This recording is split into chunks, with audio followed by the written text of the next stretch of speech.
안녕하세요. 세상의 지식을 지혜꽃으로 아름답게 꽃피우다. 부다이 웰싱킹 덕원입니다. 오늘 여러분들께 소개해드릴 책은 랄프 월도 에머슨 지음, 박윤정 옮김, 다커스 출판사에서 출간한 자기신뢰의 힘입니다. 내 안에서 나를 강하게 만드는 힘에 집중하라. 인생의 기적 같은 변화를 불러오는 마음 지침서. 에머슨의 가르침은 냉철하고 명확합니다. 그의 언어는 시적이고 다의적이라고 소개하고 있습니다. 그래서 에머슨의 글을 읽을 때마다 새로운 의미를 뿜어내고 읽는 이의 마음 상태와 깊이에 따라 다양한 울림을 자아냅니다. 자기신뢰의 힘은 독자들이 에머슨의 가르침을 가능한 한 쉽게 이해하고 가슴으로 받아들일 수 있도록 하기 위해 에머슨 에세이의 정수만을 가려 묶은 책이라고 합니다. 또한 각각의 글을 충분히 음미할 수 있도록 부담 없는 분량으로 꼭지를 나누고 원문에는 제목을 만들어 넣었다고 합니다. 오늘은 몇 가지 이야기 바로 읽어드릴게요. 첫 번째 이야기, 재능이란 자신을 믿는 것이다. 자신의 생각을 믿는 것, 자신이 진실이라 여기는 것을 다른 모든 사람들도 진실이라고 생각하리라 믿는 것, 이것이야말로 비범한 재능이다. 그대 마음속에 숨겨두었던 확신을 드러내라. 그러면 그 말은 보편적인 의미를 가질 것이다. 그대 마음속에만 있던 것이 때가 되면 겉으로 드러나고 그대가 처음에 가졌던 생각이 결국에는 마지막 심판을 알리는 나팔 소리와 함께 다시 그대에게로 돌아올 것이다. 우리가 모세나 플라톤, 밀턴을 높이 평가하는 이유는 그들이 책이나 전통 같은 것을 무시하고 다른 사람이 아닌 자신의 생각을 말했기 때문이다. 두 번째 이야기, 스스로 자신의 기둥이 되어라. 외부의 의존 대상들을 모두 떨쳐버리고 홀로 설 때 비로소 강해지고 승리할 수 있다. 우리가 내건 깃발 아래에 지원병이 한 명 도착할 때마다 우리는 그만큼 약해진다. 다른 사람에게서 아무것도 구하지 말라. 모든 것을 스스로 하라. 그러면 무한한 변화 속에서 우리의 유일하고 확고한 기둥이 곧 우리를 에워싼 모든 것을 떠받쳐 줄 것이다. 힘이란 내면에서부터 샘솟는 것이다. 우리가 약한 이유는 내면이 아닌 외부에서 도움을 구하기 때문이다. 이것을 깨닫고 주저없이 자신의 생각에 따라 몸을 곧게 펴고 손과 발을 움직이는 사람은 기적을 이룬다. 두 발로 땅을 딛고 서 있는 사람이 물구나무를 하고 있는 사람보다 강한 것과 같은 이치다.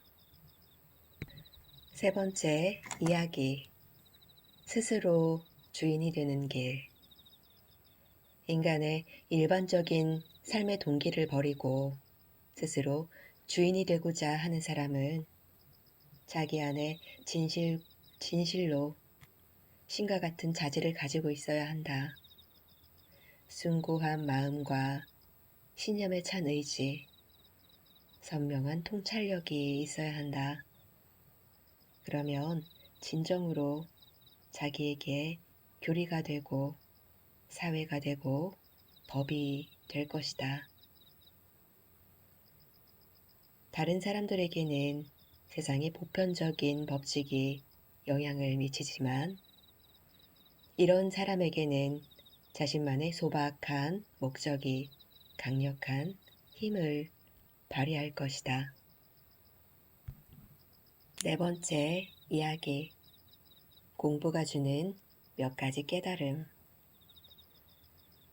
공부를 해나가다 보면 누구나 한 번은 이런 확신이 들 때가 있다.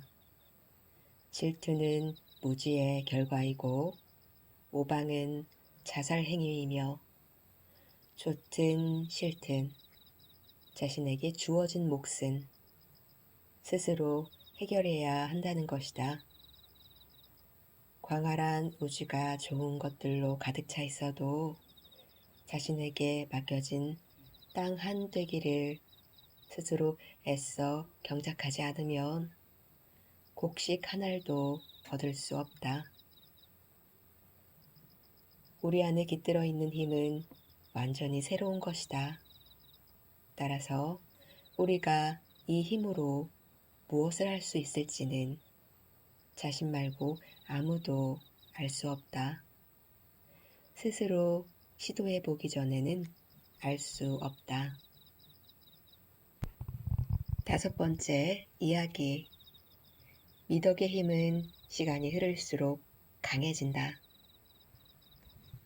오늘 내가 다른 사람들의 시선을 의식하지 않고 단호하게 옳은 일을 할 수 있다면 이미 과거에 옳은 일을 많이 해두었을 것이다. 과거에 옳은 일이 지금의 나를 정당화해주기 때문이다. 지금 옳은 일을 하라. 겉으로 드러나는 것은 무시하라. 그러면 앞으로도 언제나 그렇게 행동할 수 있다. 품성의 힘은 누적되는 것이다. 과거에 한 모든 이로운 일은 오늘에도 영향을 미친다. 존경받는 전쟁 영웅들의 위엄은 대체 어디에서 나오는 것일까? 그것은 과거 그들이 성취한 위대한 승리의 기억에서 생겨난다. 그 기억들이 한데 뭉쳐서 그들에게 누구도 넘볼 수 없는 빛을 부여하는 것이다. 여섯 번째 이야기. 무심의 지혜. 어떤 생활 방식이나 행동 양식에도 반대 의견은 있기 마련이다.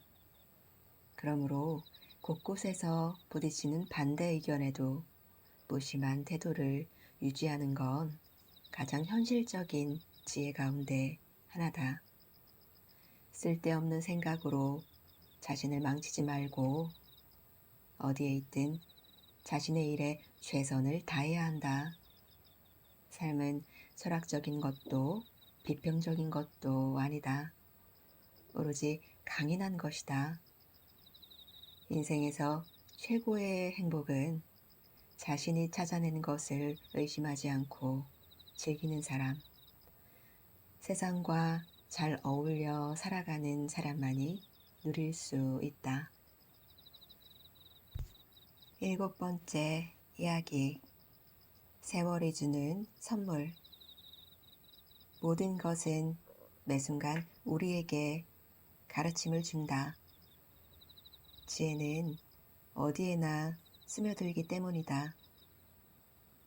그것은 혈액처럼 우리 몸을 흐르고 고통으로 몸부림치게도 하고 슬픈 날과 즐거운 노동의 날들을 번갈아 경험하게 만든다.